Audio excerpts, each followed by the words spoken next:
I watched from a distance while my grandma and grandpa fished on their lake in the backyard. But one thing confused me. While Grandpa cast his line and watched his rod, waiting for the anticipating tug of a fish, Grandma's gaze remained fixed across the lake, her head tilted intently towards the dark fringe of woods. I never saw her look at the bobbing lures. She didn't even seem interested in fishing at all. I thought that maybe she just simply enjoyed looking at the trees. But a nagging feeling persisted. There was more to her gaze than a simple love for nature. It was summer break, and I decided to spend it at my grandparents' house in Knoxville, Tennessee. They lived in a 2-story house, recently built in 2018. It connected directly to a lake, with a dock jutting out on the far right side where my grandpa kept his bass boat. My grandparents were a sweet and quiet couple. They kept to themselves most of the time, living a peaceful life in their little corner of the world. Every summer, though, my visits became a tradition. Grandma's invitation was always an automatic yes, her warm smile and gentle voice a beacon calling me back. There were countless things to love about my grandma, her kindness and generosity at the top of the list. If I wanted something, it was usually an automatic yes from her too. But one of the things I truly cherished most was her stories. Unlike Grandpa, who mostly stuck to tales of his time in the military, exciting stories filled with bravery and adventure, of course, Grandma was a bottomless well of stories. Whether it was a funny story from her childhood, a heartwarming story about a kind neighbor, or a fantastical bedtime story that transported me to magical lands, Grandma always had one on hand.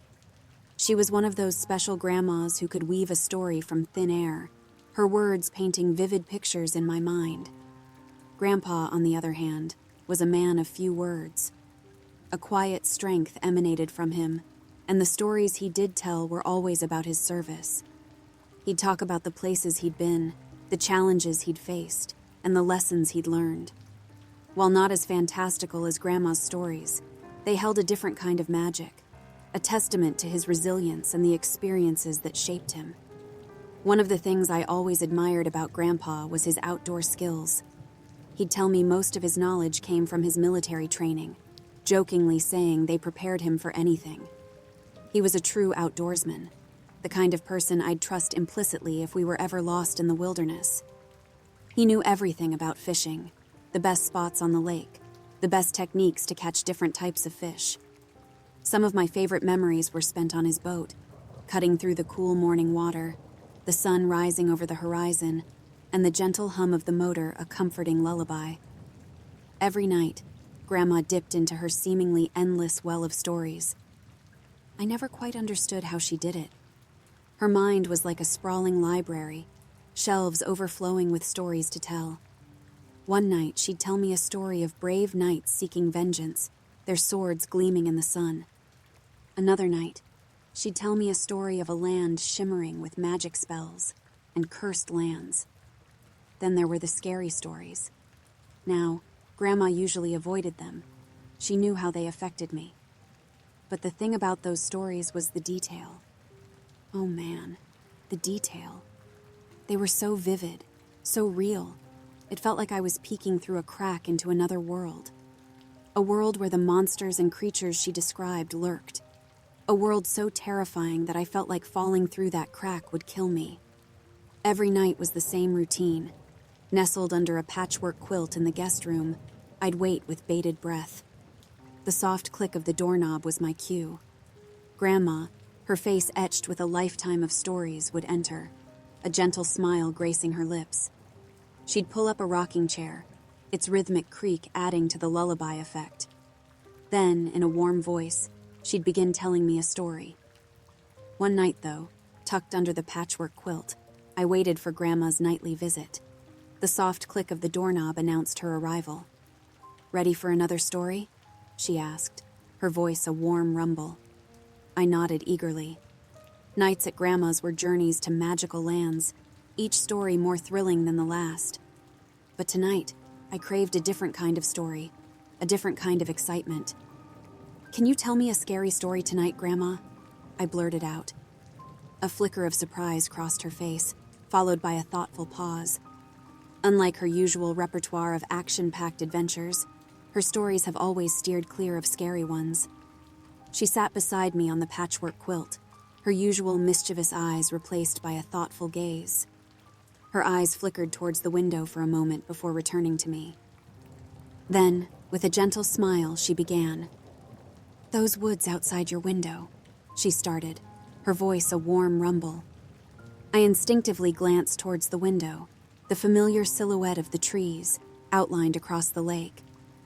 "There's something in those woods," she continued, her voice dropping to a hushed whisper. A shiver danced down my spine, though the room remained pleasantly warm. Those simple words made me so uncomfortable that I was tempted to just tell Grandma to stop. But the truth was, I was hooked. Grandma did tell me scary stories on rare occasions, but they were always fictional, completely disconnected from the real world. She continued, "Every 7 years it comes out of those woods. It emerges, a creature that's been on this earth for thousands of years. It crawls on all fours. It hunts, a silent predator searching for its prey." I began to tense up a little. The room remained quiet, but the air felt heavy. "Its body is like a man, but twisted and contorted," she murmured, "and its limbs elongated, reaching out at odd angles. Its skin is black as coal, making it difficult to spot during the night." I swallowed hard, my eyes instinctively drawn back to the window. The trees, once comforting, now seemed to writhe with unseen shadows. "But the worst part," she continued, her voice barely a tremor, "is its eyes, multiple eyes, scattered across its head like a spider.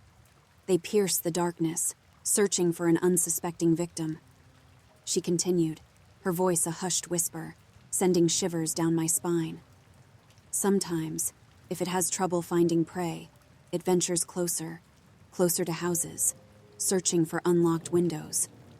My breath caught in my throat. The image of eyes peering through the glass sent a jolt of terror through me. "If it finds an opening," she murmured, "it will crawl inside and snatch the closest person to it, dragging them back to the woods." I squeezed my eyes shut, the warmth of the quilt a poor barrier against the sudden chill. "It keeps its victims alive for 7 long years," she whispered, "feeding off them slowly until the hunger returns, and it's time to hunt once more." My grip tightened on the blanket, and my knuckles were white. A cold sweat was dripping down my skin. "But don't you worry," she said, her voice gentling. "As long as we keep the windows locked, we'll be safe. And don't forget to do the same at your mom's house." She rose from the quilt, her smile strained at the edges. A smile meant to reassure, but one that couldn't hide the sliver of unease in her eyes. Her movements seemed slow and deliberate as she walked towards the window. My eyes followed her, my heart hammering a frantic rhythm against my ribs. She stared out of the window for a moment, as if checking to make sure the thing wasn't around, and then she checked to make sure the window was locked. Just as she was about to turn away, I blurted out, unable to contain the question that had lodged itself in my throat. "Grandma, have you ever seen it?" She paused for a few moments, a flicker of something unreadable crossing her face before a reassuring smile crept onto her lips. She didn't answer me. She simply leaned down and kissed my forehead, a gesture filled with a strange intensity. "Good night, darling," she whispered. Then, with a gentle click, she shut my door behind her. I was awake for most of that night, staring at the darkened window pane. The familiar silhouette of the woods outside now held a new kind of terror. I kept wondering if I would see that face my grandma described, a face with multiple eyes staring back at me. Eventually, exhausted from fear and lack of sleep, my eyelids drifted shut, and I finally drifted off. While I slept, I dreamt of its form shifting and writhing in the darkness. I ran, my legs pumping, but it was like I was running on ice. Panic seized me as the figure lunged, its long arms wrapping around my legs. It dragged me, a rag doll, through the grass, the stench of damp grass filling my nostrils. The woods grew bigger as the thing dragged me there, its jagged edges threatening to devour me whole. I tried to scream, but no sound came out. Just as the branches of the trees were about to engulf me, I jolted awake, gasping for breath. Light streamed through the window, painting familiar shapes on the ceiling. The room held a peaceful stillness. It took several deep breaths to slow the pounding of my heart. Relief washed over me, chasing away the lingering dread. Since that night, despite Grandma's steady stream of new stories, the creature in the woods has remained a constant shadow in the corner of my mind. Thankfully, the nightmares, those terrifying chases through endless woods, didn't last. Slowly, the story faded from memory. A few years later, a different kind of darkness descended upon our family.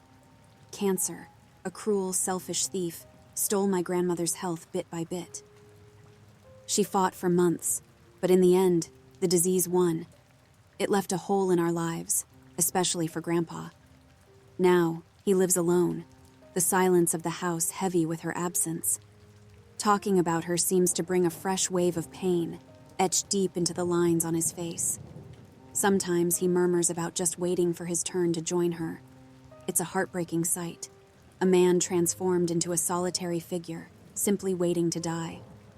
That year was a blur of grief, a dark tunnel we all had to navigate. But with the love and support of family and friends, we eventually managed to pull through.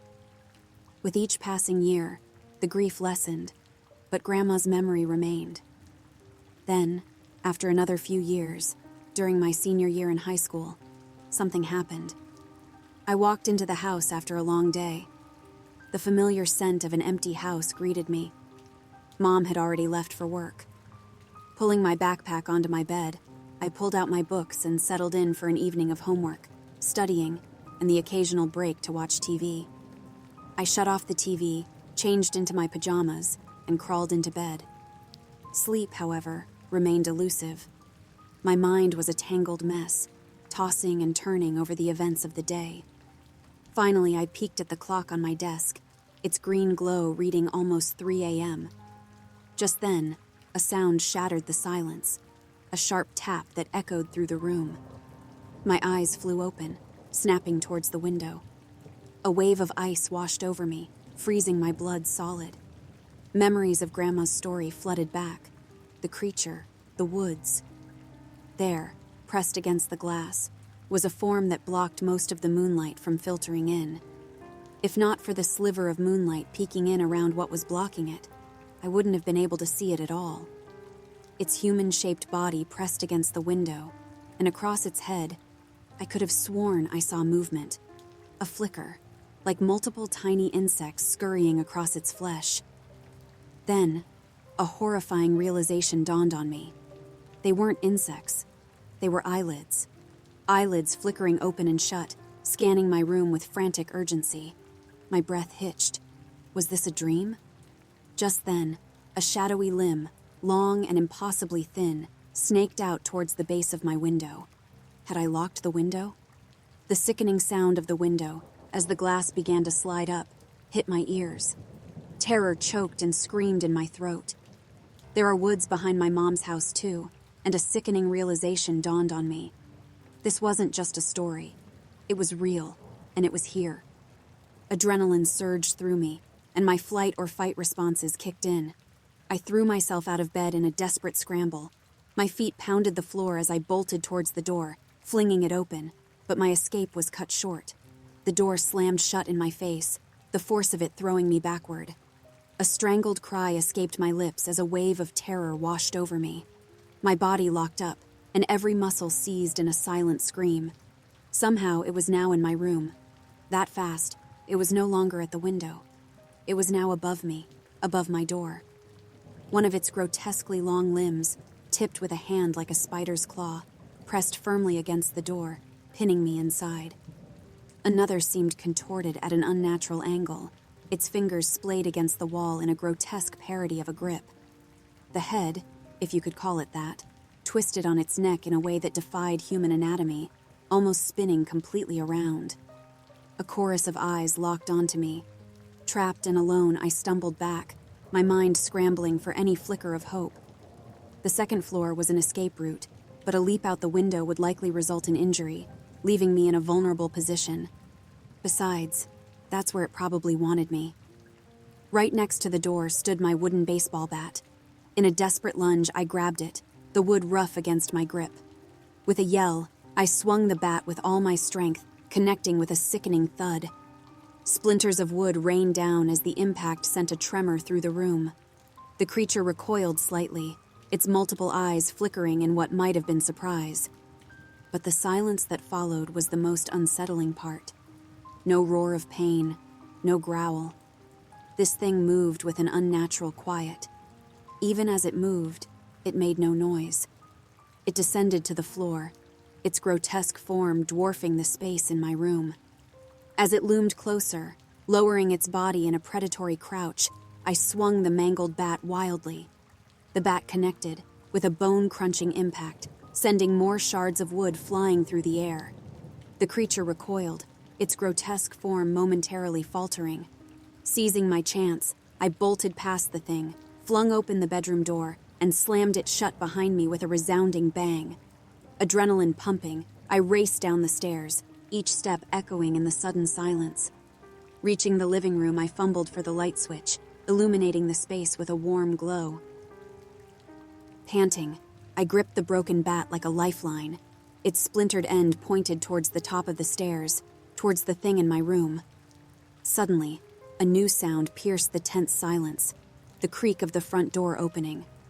A silhouette emerged from the doorway, the dim porch light casting long shadows across her face. "There you are," my mom's voice laced with exhaustion. "What the hell are you—" The sentence died on her lips, completely cut short. Her eyes widened, but neither she nor I had time to react.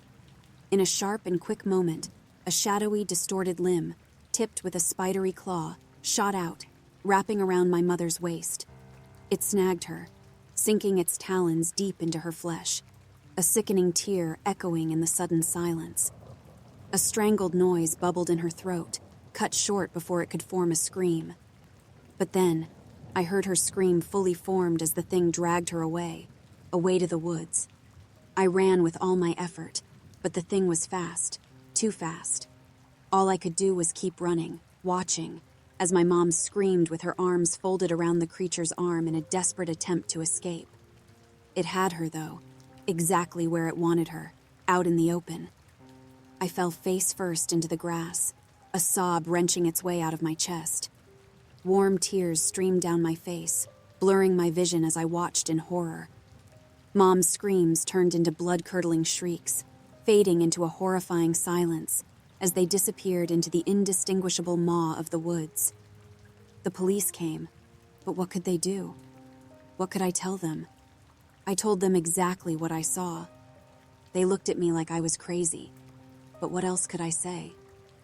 For hours, I sat in a sterile interrogation room, the harsh overhead light blurring my vision. They questioned me over and over, dissecting my story, searching for inconsistencies.